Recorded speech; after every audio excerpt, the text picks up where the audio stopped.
Assalamualaikum, sehat dan sukses selalu teman-teman. Kali ini saya akan menceritakan sebuah kisah horor di suatu sekolah. Dan cerita ini didapat dari seorang guru yang mengajar di sekolah tersebut. Ini dia ceritanya. Kejadian ini terjadi di salah satu sekolah pada tahun 2005. Di sekolah tersebut ada siswa perempuan yang berprestasi. Kita sebut saja Naomi. Naomi ini berada di kelas 10. Selain berprestasi, Naomi ini adalah sosok anak yang rajin, baik, dan selalu semangat sekolah. Semangat belajarnya tinggi, dan pada tahun ajaran baru semester 1 Naomi mendapatkan ranking pertama. Selama mengikuti kegiatan pembelajaran di semester 2, si Naomi ini ternyata mengalami sakit hingga beberapa kali tidak masuk sekolah. Orang tuanya memberitahu kepada wali kelasnya, ternyata si Naomi ini mengalami sakit mah kronis. Karena si anaknya susah sekali makan, bahkan tak teratur makan. Ditambah Naomi juga tidak terlalu mempedulikan kesehatannya. Karena memang anak seusia itu kadang-kadang tidak terlalu memperhatikan kesehatannya. Pada suatu waktu ketika Naomi sedang mengikuti pelajaran di kelas, tiba-tiba mah kronisnya kambuh.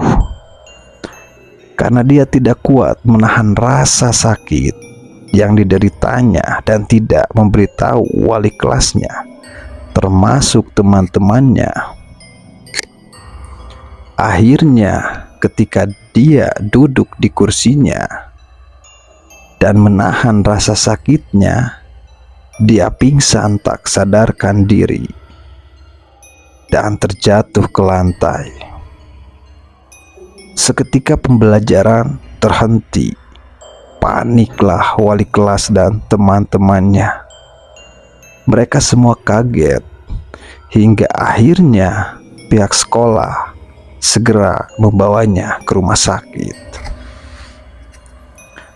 Setelah sampai di rumah sakit, Naomi langsung diberikan pertolongan pertama dan tidak lama kemudian ditangani oleh dokter.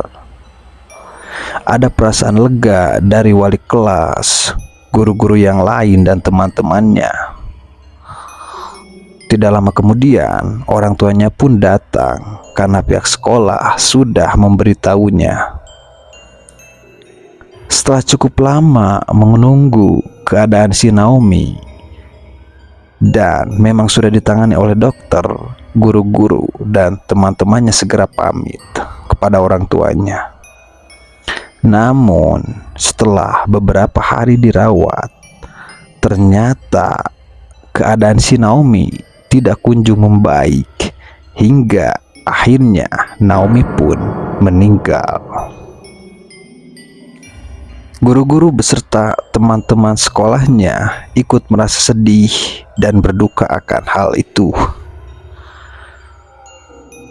Setelah kejadian itu, hari demi hari telah berlalu hingga berganti bulan, bahkan berganti tahun. Dan tidak terasa sudah 5 tahun berlalu sejak kejadian yang menimpa Naomi. Di sekolah tempat Naomi dulu menimba ilmu, tiba-tiba sering terjadi kerasukan. Bahkan bukan hanya satu siswa yang mengalami kerasukan, tetapi beberapa siswa juga mengalami hal yang sama. Kejadian ini tampak aneh karena kejadian kesurupan atau kerasukan di sekolah ini belum pernah terjadi sebelumnya. sampai pihak sekolah beberapa kali melakukan ruqyah dan memanggil orang yang ahli untuk menetralisir gangguan mistis di sekolah tersebut.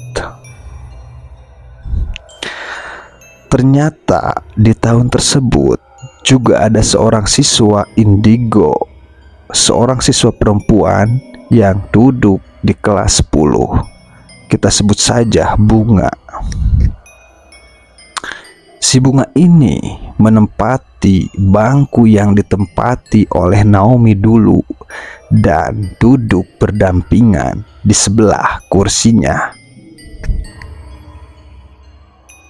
Dan kenapa si Bunga ini duduk menempati bangku tersebut? Berdasarkan pengakuannya, jadi ketika dia pertama masuk ke kelas tersebut, ada sosok perempuan yang mengajaknya untuk duduk bersama di bangku itu. Karena si Bunga ini anak indigo, jadi dia sudah agak terbiasa melihat sosok-sosok yang tak kasat mata. Dan itulah sebabnya mengapa si Bunga bersedia duduk di bangku yang dulu ditempati Naomi. Si Bunga ini duduk hanya sendiri di bangku itu.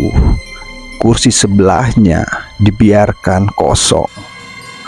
Karena ketika ada teman-temannya yang ingin duduk di kursi sebelahnya si Bunga ini selalu bilang, Jangan duduk di situ. Di situ ada si Teteh." Jadi si Bunga ini menyebut sosok penampakan si Naomi dengan sebutan Teteh. Karena si Bunga merasa Naomi adalah seniornya. Mendengar hal itu, teman-teman si Bunga ini hanya menertawakannya dan menganggapnya lelucon. Karena memang teman-temannya melihat di kursi itu tidak ada apa-apa.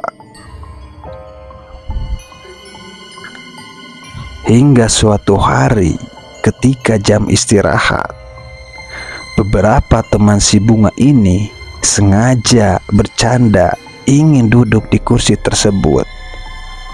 Tetapi si Bunga mengingatkannya, Jangan duduk di kursi itu, ada si Teteh." Teman-temannya malah tertawa dan seperti biasa menganggapnya sebagai lelucon. Dan ada salah satu siswa dengan nada bercanda berkata kepada si Bunga, "Kamu ngarang nih Bunga, di sini gak ada apa-apa." Sambil menendang kursi tersebut. Tak lama kemudian, teman si Bunga yang menendang kursi itu merasakan pusing, hingga akhirnya teman si Bunga ini duduk kembali ke kursinya. Ketika teman si Bunga ini merasakan pusing, dalam pikirannya teman si Bunga ini seolah-olah tersugesti oleh perkataan si Bunga, "Jangan-jangan saya pusing gara-gara sosok yang disebutkan si Bunga." Sambil duduk terdiam merasakan pusing, tiba-tiba teman si Bunga ini teriak-teriak dan suaranya pun berubah menjadi aneh.